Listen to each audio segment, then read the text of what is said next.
Namah Shri Yatirajaya Vivekananda Sure Satchit Sukhaswarupaya Swami Tapaharine.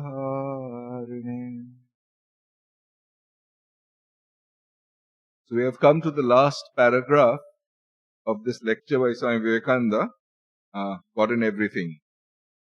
And last time we had given this, we had read out this particular paragraph, which was a free translation by Swamiji on two mantras from the Ishopanishad. Anejadekam. So that's the one. He, the one who vibrates more quickly than the mind. So that's where we had stopped. And let me just start with those two verses originally from the Ishopanishad. And then we'll come back to Swamiji's lecture. And it's a free translation. He's basically translated freely the entire contents of the Ishopanishad. And then he has gone on. Yeah. So these are the two verses we had done last time. Anejadekam manaso javiyo na enath deva apnuvan purvamarshad tad dhavatonyaan atyeti tishtan tasmin napo matarishva dadhati. So the literal translation is something like this. It is motionless, one faster than the mind, and the devas. Here the literal meaning of the devas comes from this Sanskrit dhatu called div, that which lights up. Literally it means basically the senses, which is the means by which we acquire knowledge of the world. Yeah, so light here is a symbol of knowledge, and the various instruments by which are these instruments of light, namely the senses, the typical, the basic means by which we acquire knowledge. So that's what so when one refers to Deva here in this particular version, this particular verse, it really means the senses. So it is motionless, faster than the mind, and the Devas, which means the senses, could not overtake it, which ran before. This is a metaphorical statement, because whenever the senses acquire some piece of knowledge, it is a qualified piece of knowledge in terms of form, name, etc. But the principle of knowledge itself is something that underlies these particular pieces of knowledge. Yeah? So the traditional Vedantins, they call this, there's one famous, passed away now, Ramananda Saraswati. So he used to say, ये ब्रह्म जो है, ये तो सामान्य वस्तु है. हम चाहते हैं कि हम विशेष बने.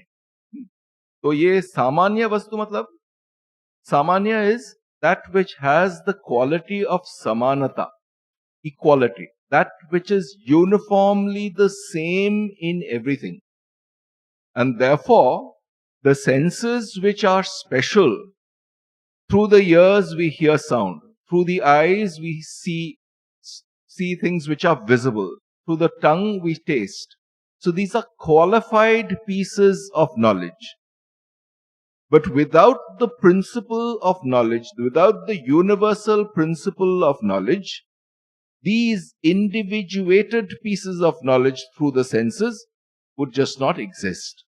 And therefore, when the senses have reached these, so to speak, the principle of knowledge is already there. Because without the principle of knowledge already pervading, the individual senses, eyes, nose, ear, etc., would not be able to acquire particular knowledge. That's, I think, what is being talked about here.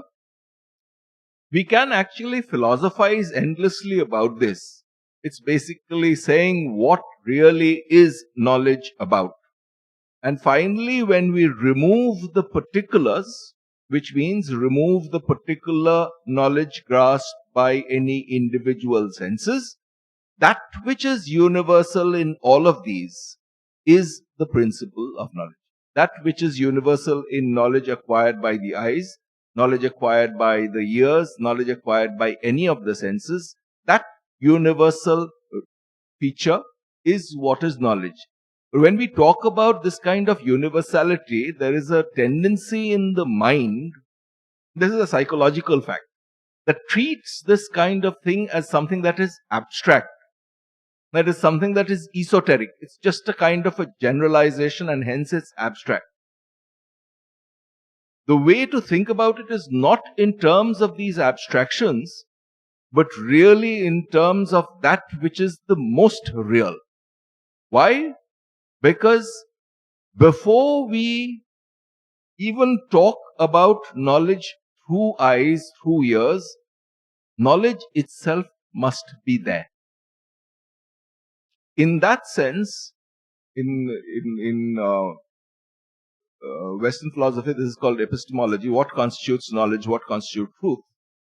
But unless this notion of truth or notion of knowledge pre-exists the particulars, we will not be able to get to it. Again, this sounds probably very abstract, but in fairly concrete terms, what is it that we really value in our day-to-day lives? So, for instance, let's take a very concrete example. We have to travel from one point in this city to another point in this city. We take a vehicle. Yeah. Could be a bus, could be a bike, could even be locomotion by taking the local trains. Whatever it is, all of them have some principle which actually makes motion easier, makes motion natural. Yeah. That principle which underlies every vehicle is the universal principle of motion, without which there is no motion at all. Now go back to somebody who has actually discovered it. One discovers it as a generalization, and therefore it might appear abstract. But it is the abstract that has the greatest power in our lives, because it manifests itself in terms of so many particulars. And it is in the terms of these many particulars that general abstract universal principle becomes qualified, becomes particularized, and therefore helps us conduct our lives at every moment. Here, what is being said is that yes, there are these individuated bits of knowledge that we acquire through our senses, through our eyes, ears, etc., etc. But the general principle of knowledge which underlies all of these senses is what makes the knowledge acquired through the senses valuable. The senses themselves are bereft of value. But it is the subjective knowledge principle, when it is qualified by the eyes, by the ears, by the tongue, by the nose, etc., by the skin, it becomes valuable. Yeah? That means what is of subjective value to me at this moment is not that there is a light in front of me, there is a laptop in front of me, there's a table in front of me, but the fact that I see this laptop and it is of some relevance to me. So I see. That means I see this laptop, I acquire knowledge of it. Going further, introspecting further, one comes to this universal principle of knowledge which pervades all of these. That is the sense in which this was said, Aneja dekam manaso javiyo ninainat deva apnuvan purvamarshat tadhavatonya natyeti tishtan tasmin napo matarishva dadhati. So the literal translation is something like this. It is motionless, one faster than the mind, and the devas, which is the senses, could not overtake it, that which ran before. Sitting, it goes faster than those who run after it. By it, the all-pervading air, by which one means here the Sutratman, supports the activity of all living beings. This was one verse. It was followed by another one which Swamiji had freely translated in the previous paragraph. tadejati tat na ejati tad dure tad vantike tad antarasya sarvasya tadu sarvasyasya bahyataha. It moves, it is motionless, it is distant, it is near, it is within all, it is without all this. Within and without meaning inside and outside. These are the two verses, and we'll just quickly read through that particular paragraph from this lecture, God in Everything, just to remind you. And this is what Swamiji had written. He, the one who vibrates more quickly than the mind, who attains to more speed than mind can ever do, whom even the gods reach not, nor thought grasps. He moving, everything moves. In him, all exists. He is moving, he is also immovable. He is near and he is far. He is inside everything, he is outside everything, interpenetrating everything. And then these three lines, these few sentences summarize these two verses. Then he takes up a slightly different connotation, which are the next few verses of the Ishopanishad. We'll read that soon after. Whoever sees in every being that same Atman, and whoever sees everything in that Atman, he never goes far from that Atman. When all life and the whole universe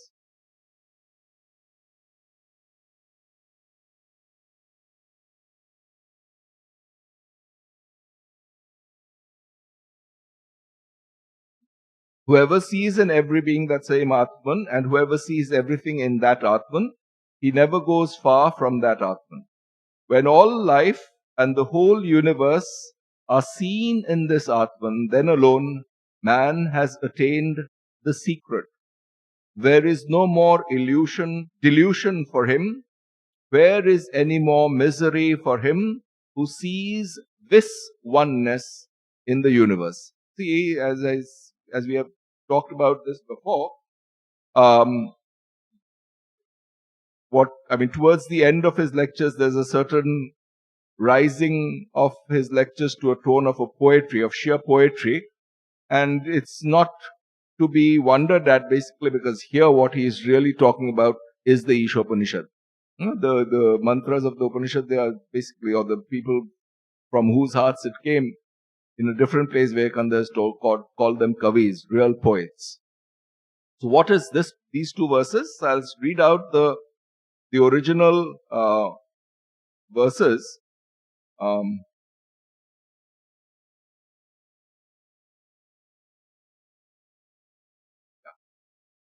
Yasmin sarvani bhutani ya.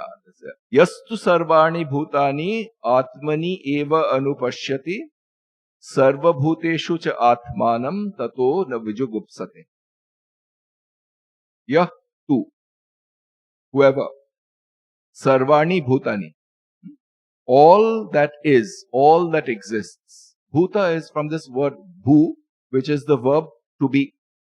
Bhutani is that which has happened, that which has come into existence. Yastu sarvani bhutani, whoever sees all that has happened, atmani, in oneself, atmani eva anupashyati. Whoever sees, pashyan is to see. Whoever sees all beings as essentially in oneself, Sarva bhuteshu cha atmanam, and in all beings oneself. Which means what? Which means that the subjective, introspective faculty has penetrated deep into the reality of oneself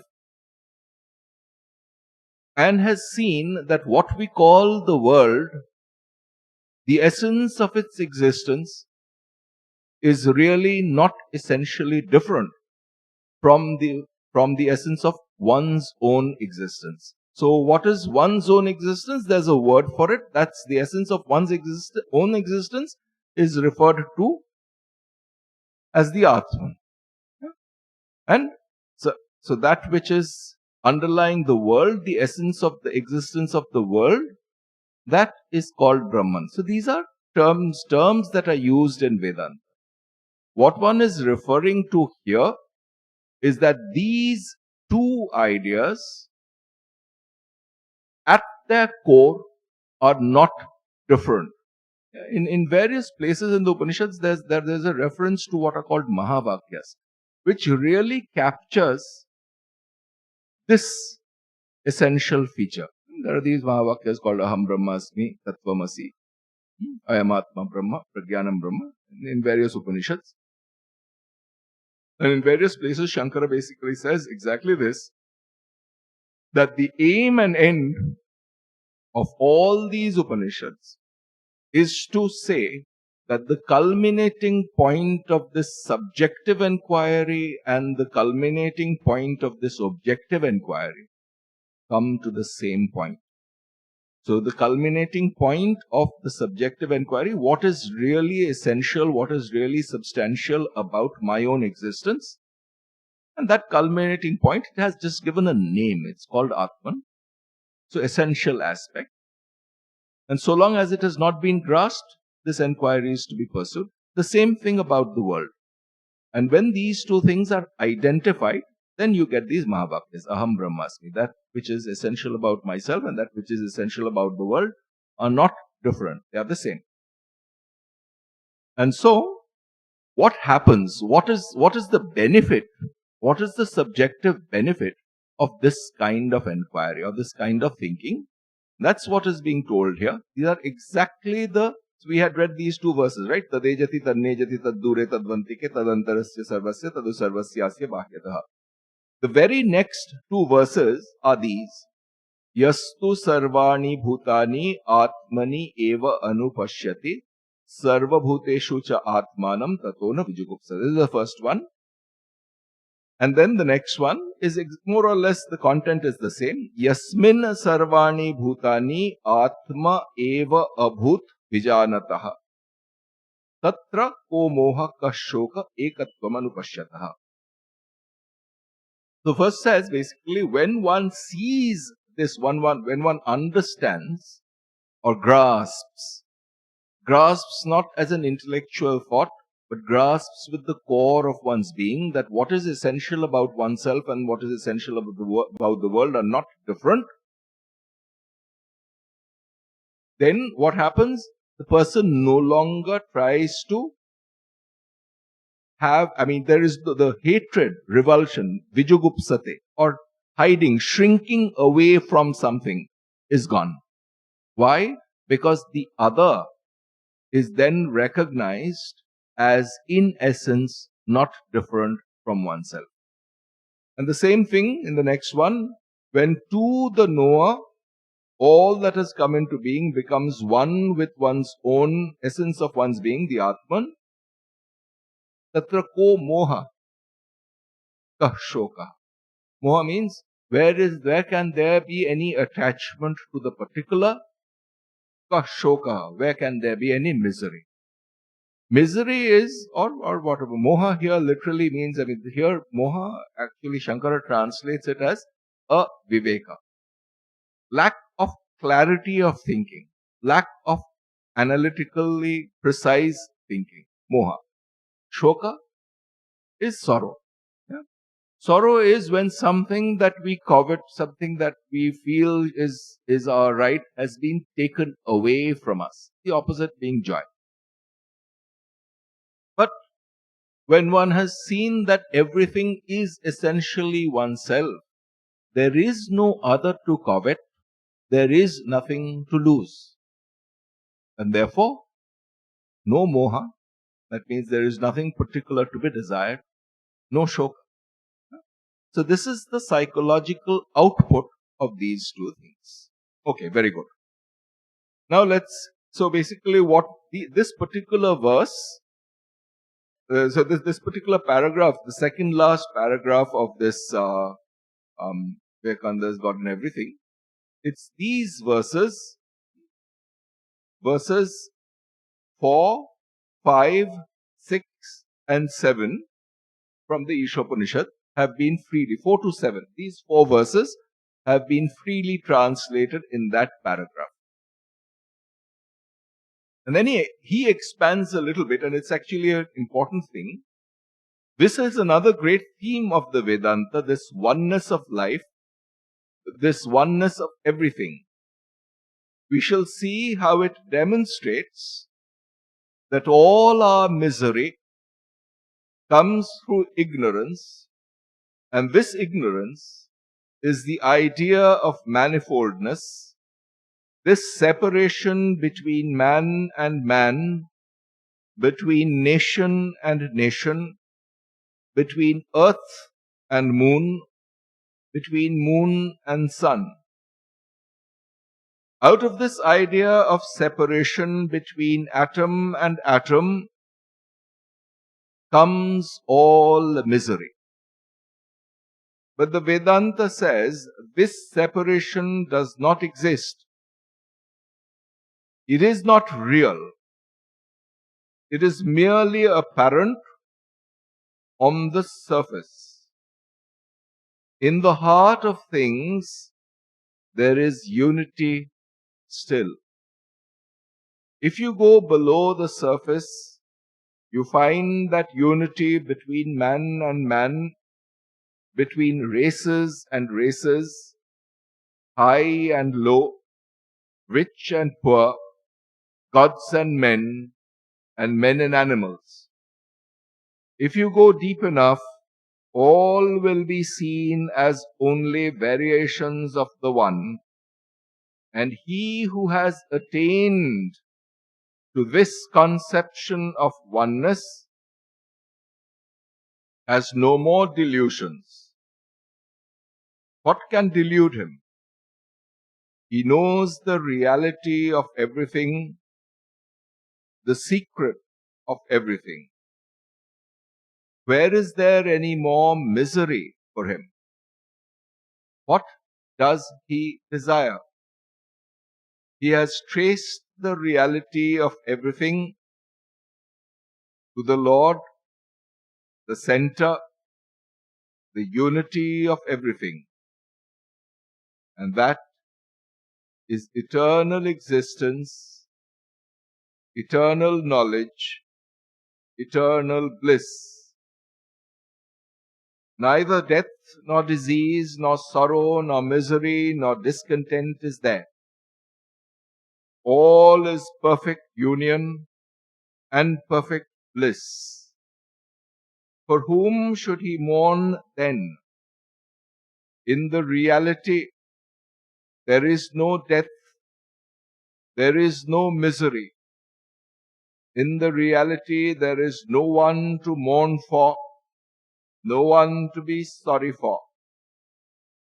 He has penetrated everything, the pure one, the formless, the bodiless, the stainless. He, the knower, he, the great poet, the self-existent, he who is giving to everyone what he deserves.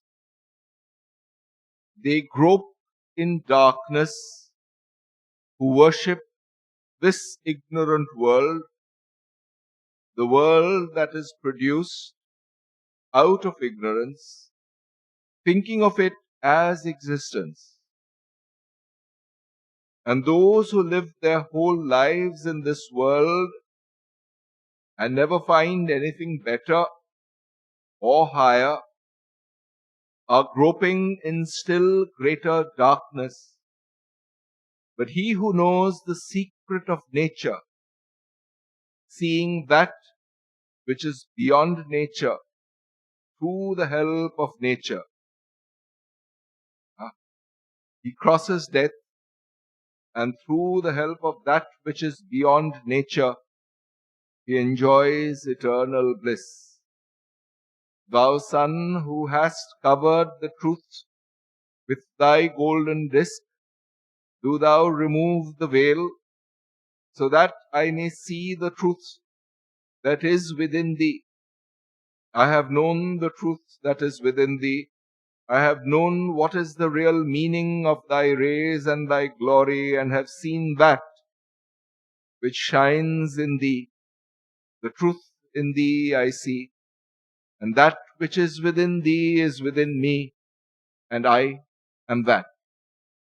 This last paragraph, I think he starts off again in a certain, he's clearly at a point of, it's almost ecstatic outpouring, and it's a fairly free translation of the rest of the Ishopanishad. See, this is the irony of things.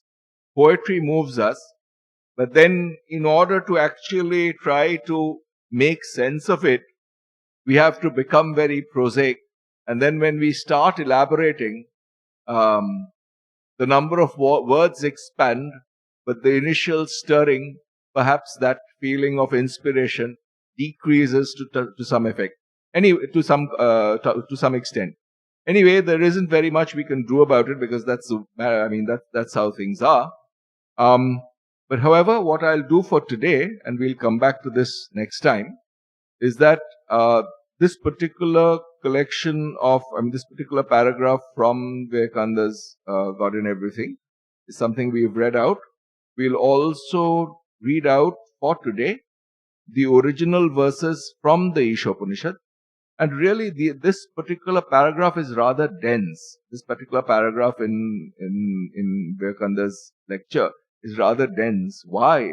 Because after all, he's summarizing a full Upanishad there, almost a full Upanishad in 2 paragraphs. So it's naturally bound to be dense. So what we'll do subsequently is we'll probably have one more discussion on this particular paragraph and the original verses from the Ishopanishad that he has freely translated there.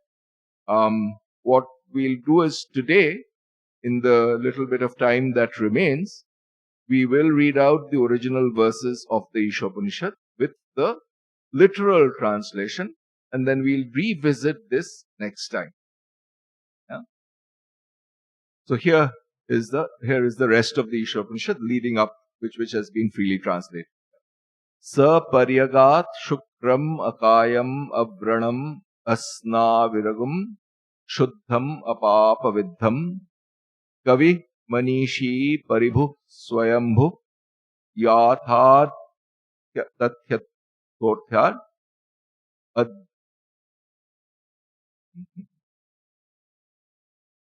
Kavir manishi paribhu swayambhu yatha tatyatothan vyadadhan shashvatibhya samabhya.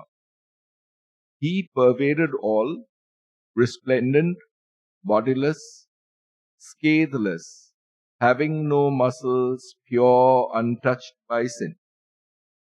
Far-seeing, omniscient, transcendent, self-sprung, he duly allotted to the various eternal creators their respective functions. Andham tamah pravishanti ye avidyam upasate tato bhuya ivate tamo yeyu vidyayagam rataha. So we will return to these few verses and the last paragraph of Vivekananda Swamiji's lecture next time, and see how exactly these verses from the Ishopanishad have been freely translated by Swami. Okay, so we'll end here for today. Om Shanti Shanti Shanti Hari Om Tat Sat Shri Ramakrishna Arpanamastu.